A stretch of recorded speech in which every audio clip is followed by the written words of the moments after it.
One day, Bercy was sitting around, doing nothing, thinking what to do back at James for biffing him yesterday. I gotta think about what to do. Then James came by to apologize.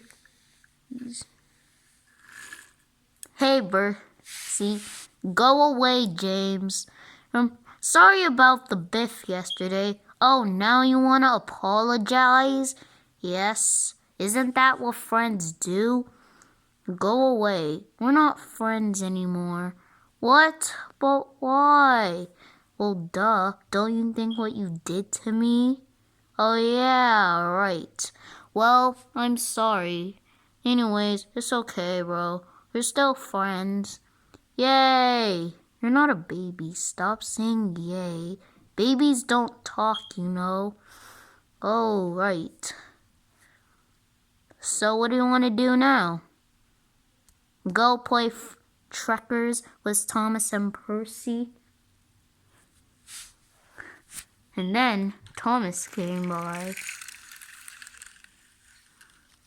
Hey guys, go away, Thomas. You're blocking the camera. What's a camera? Well, duh, it's right in front of you. I don't care. Just look behind you. You're so mean.